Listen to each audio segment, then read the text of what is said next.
بنورنا الدنيا وننشر في الفضاء أملا ونعلي عزم همتنا فمن طلب العلا وصل.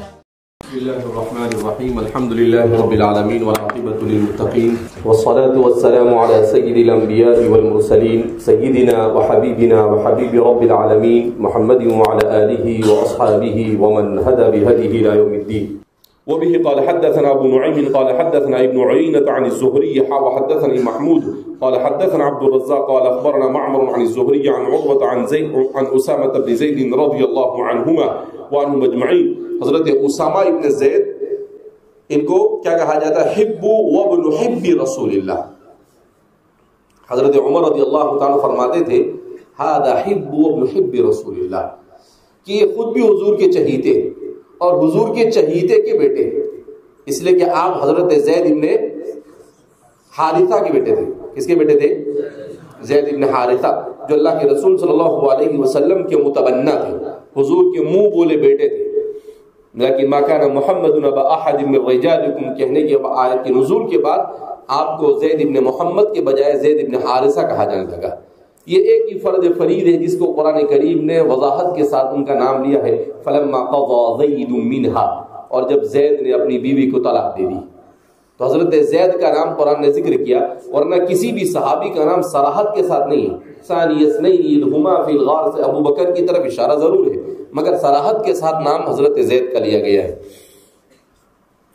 تو ان کے بیٹے اسامہ، ان کی قبر پر جانے کا اتفاق ہوا پچھلے 2 سال پہلے. ان کی قبر، ان کے بیٹے کی قبر اور ان کی اہلیہ کی قبر ایک ساتھ ہے. ان کا انتقال صرف 33 سال کی عمر میں ہوا، مگر حضور نے فرمایا کہ میری امت کے ان نوجوانوں میں سے ہے جن نوجوانوں پر مجھے رشک آتا ہے. حضرت عمر رضی اللہ تعالیٰ عنہ ان کا انتقال، جب طاعون امواس میں ان کے انتقال کی خبر پہنچی تو حضرت عمر رضی اللہ تعالیٰ عنہ نے کہا کہ امت کا سب سے بڑا فقیہ چلا گیا. فرماتے ہیں کہ حضرت عمر فرمایا کرتے تھے خدا کی قسم اگر مجھے اسامہ جیسے 4 نوجوان مل جائے تو پوری دنیا کو میں فقیہ بنا دوں. کیا فرماتے تھے کہ اگر مجھے اسامہ جیسے 4 نوجوان مل جائے تو میں پوری دنیا کو کیا بنا دوں؟ فقیہ بنا دوں. ایسا علم، ایسی فقاہت اللہ نے انہیں کیا فرمائی تھی؟ عطا فرمائی تھی. صرف 17 سال کی عمر میں اللہ کے رسول صلی اللہ علیہ وسلم نے اپنے انتقال سے پہلے انہیں کیا بنایا تھا؟ لشکر کا امیر، جس میں حضرت عمر بھی تھے. اور امیر کون؟ اسامہ بن زید. اور اس لشکر میں کون ہے؟ حضرت عمر رضی اللہ تعالیٰ عنہ بھی. عن اسامہ اللہ کے رسول صلی اللہ علیہ وسلم ان کو چھوڑنے کے لیے بیمار تھے، پھر بھی مدینہ سے باہر گئے. اور آپ نے حضرت اسامہ سے کہہ دیا تھا کہ اسامہ ہو سکتا ہے اب کی بار تم آؤ اور میری قبر سے گزرو. فرماتے ہیں کہ حضور بھی رونے لگے اور اسامہ بھی رونے لگے کہ اللہ کے رسول صلی اللہ علیہ وسلم آپ کیا فرما رہے ہیں. مگر حضرت اسامہ تھے، سمجھ گئے کہ بھئی اب اللہ کے رسول کی میری یہ آخری ملاقات ہے. تو فرماتے ہیں جب تک کہ حضور نظر آتے رہے آپ پھر کر گھوم کر دیکھتے رہے کہ میرے رسول کی زندگی میں ہو سکتا ہے میرا آخری دیدار ہو. اور حضور بھی جب تک کہ اسامہ نظر آتے رہے کی جگہ پر کھڑے رہے. جب وہ نظروں سے اوجھل ہوئے تو پھر حضور مدینہ واپس ہوئے. ایسی محبت تھی. یہ اس محبت کی وجہ کیا تھی؟ اس لیے کہ حضرت معاذ ہے، حضرت اسامہ ہے، حضرت عبداللہ بن عباس ہے، عبداللہ بن مسعود ہے، عبداللہ بن عمر ہے، عبداللہ بن زبیر ہے، حضرت انس بن مالک ہے. یہ تھے چھوٹے 10 سال 12 سال 14 سال 15 سال کی عمر کے تھے، مگر یہ علم کے بڑے دھنی تھے. آپ صلی اللہ علیہ وسلم سمجھ رہے تھے کہ میری عمر کے جو ہے ابو بکر ہے، عمر ہے، میرے بعد 20 سال 25 سال 10 سال جئیں گے، مگر یہ لوگ 50 60 70 سال تک زندہ رہیں گے، 80 سال تک زندہ رہیں گے. تو ان کے ذریعے سے امت کو خیر کثیر اور علم کثیر پہنچنے والا ہے. اس لیے حضور نے ان سے بڑی محبتیں کی اور بہت محبت سے ان کو علم دین بھی سکھایا، اور ان لوگوں نے اس کا حق بھی ادا کیا. ہمارے ان صحابہ نے اس کا حق بھی کیا ادا کیا.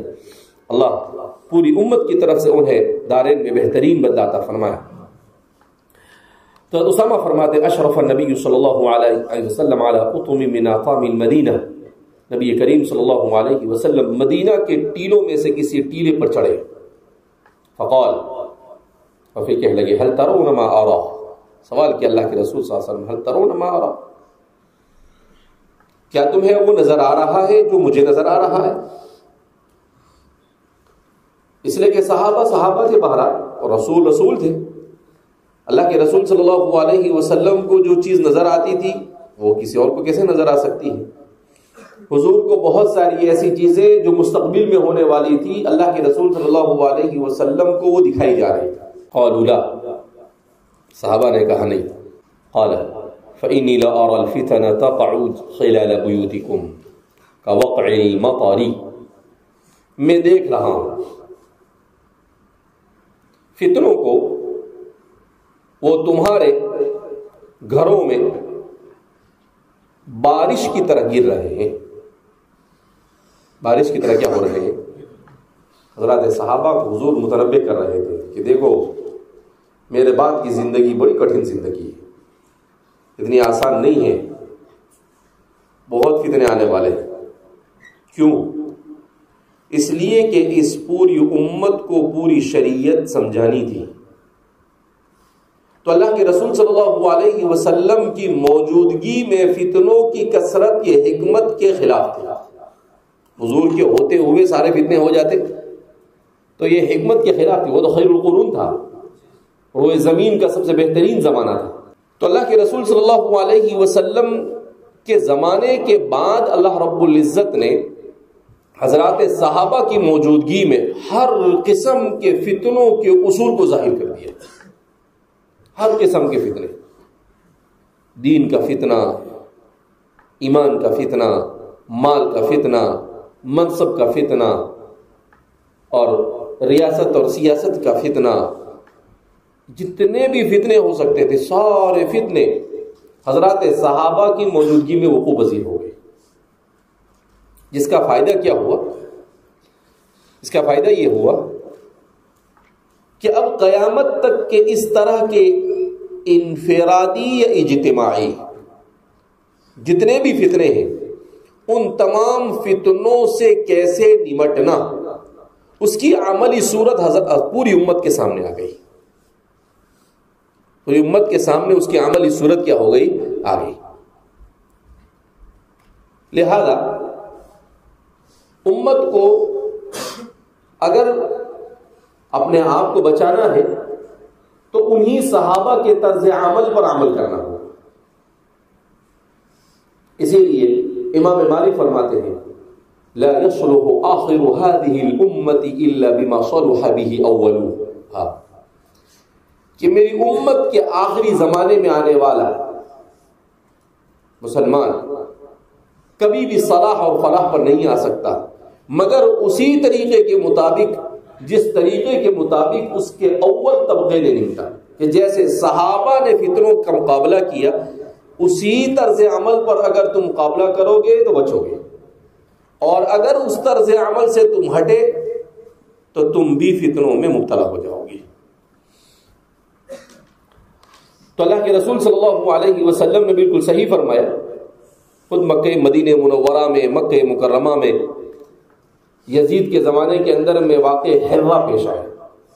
تو یزید کے زمانے میں فتنہ پیش آیا. یزید کے زمانے میں یہ ہوا کہ اہل مدینہ نے یزید سے بیعت کرنے سے انکار کر دیا. اہل مدینہ نے کہا لا نبایع یزیدن، ہم یزید کے ہاتھ پہ بیعت نہیں کریں گے. بولے کیوں؟ کہا یزید سے بڑے بڑے صحابہ، عمر رسیدہ صحابہ موجود ہیں.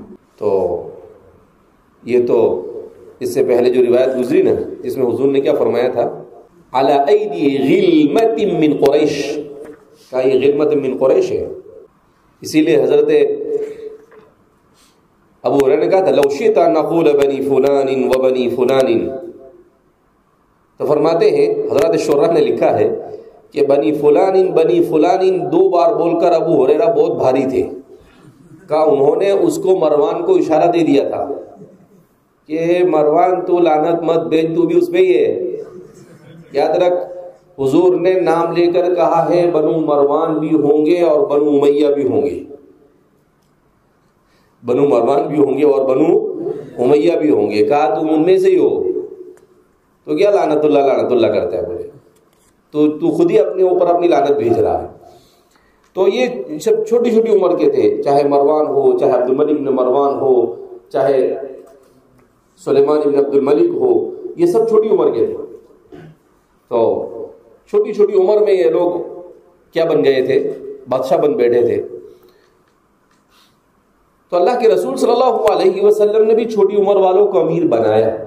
تو چھوٹی عمر کا ہونا یہ معیوب نہیں، مگر علم اور تجربے کی قلت ہی معیوب ہے کہ اہلیت نہیں ہو، اور جو اہلیت کے حامل ہو ان کی موجودگی میں کم اہل یا نا اہل کا بیٹھ جانا، یہ معیوب ہے. تو اس لیے ظاہر سی بات ہے کہ اس وقت حضرات صحابہ یہ سب 50-50 60 سال 70 سال کی عمر کے ہو چکے تھے. حضرت عبداللہ بن عمر، حضرت حسن حسین، یہ لوگ سب 50 سال کی عمر اوپر کی عمر کے تھے، اور یزید چھوٹی تھی عمر کے. تو اہل مدینہ نے انکار کیا. حضرت عبداللہ ابن الحنظلہ غسیل الملائکہ، ابن غسیل الملائکہ سے مشہور ہوئے. انہوں نے قیادت کی. انہوں نے کہا کہ نہیں، نہ بولا نا بیعت نہیں تو نہیں. لوگوں نے ان کے ہاتھ پر بیعت کی. غسیل الملائکہ جو شادی کی رات میں جو شہید ہو گئے تھے، ان کے بیٹے تھے، ایک ہی بیٹے تھے ان کے. اسی رات حمل ٹھہرا تھا ان کی بیوی کو، اور اس سے بیٹے پیدا ہوئے تھے جس کو غسیل الملائکہ، ابن غسیل الملائکہ سے یاد کیا جاتا تھا. بڑے ظہیر اور فطین تھے اور بڑے عالم اور فاضل تھے. تو انہوں نے قیادت کی. تو اس موقع پر یزید نے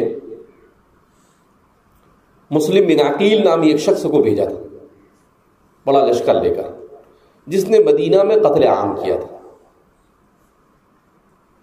کہا جاتا ہے کہ مدینہ میں 10,000 اور بعض روایتوں میں 25,000 سے زیادہ لوگوں کو شہید کیا گیا، گھروں کو تاراج کیا گیا، بڑا ظلم کیا گیا. اسی لیے مورخین اس کو مسلم بن عقیل نہیں کہتے ہیں، اس کو بولتے ہیں مجرم بن جہیل. کیا بولتے ہیں اس کو؟ انہو لیس مسلم ابن عقیل انہو مجرم ابن جہیل، کہ مجرم ابن جہیل ہے. تو پھر اس کے بعد مدینہ کو تاراج کر وہ مکہ کی طرف جایا تھا، راستے میں ٹپک گیا. راستے میں بڑی عمر کا تھا، حالانکہ بڈھا گھوسٹ تھا ایک دم، لیکن اس کے باوجود بھی اس نے شرارت کی. تو اللہ کے رسول صلی اللہ علیہ وسلم نے فرماتے ہیں واقع ہرہ ہے، واقع کربلا ہے، اور مشاجرات ہے، ان سب چیزوں کو حضور دیکھ رہے تھے کہ مدینہ میں حضرت عثمان کی شہادت ہے، اس میں کون کون ملوث ہے. ساری چیزیں اللہ کے رسول صلی اللہ علیہ وسلم کو دکھائی جا رہی تھی، آپ ان کو دیکھ رہے تھے. تو آپ صلی اللہ علیہ وسلم کہہ رہے تھے کہ من شر قد اقترب، کیسا شر ہے، کیسے کیسے لوگ اس میں کیا ہو رہے ہیں، مبتلا ہو جا رہے ہیں. تو اس طریقے سے فرماتے ہیں کہ اللہ کے رسول صلی اللہ علیہ وسلم نے صحابہ کو ان روایت کے ذریعے سے پہلے کیا کر دیا تھا، مطلع کر دیا تھا کہ تمہیں اپنے ایمان پر مطمئن ہو کر بیٹھنے کی ضرورت نہیں، بلکہ اپنے ایمان کو مستقبل میں بہت ہی احتیاط کے ساتھ بچانے کی کیا ہے، ضرورت ہے.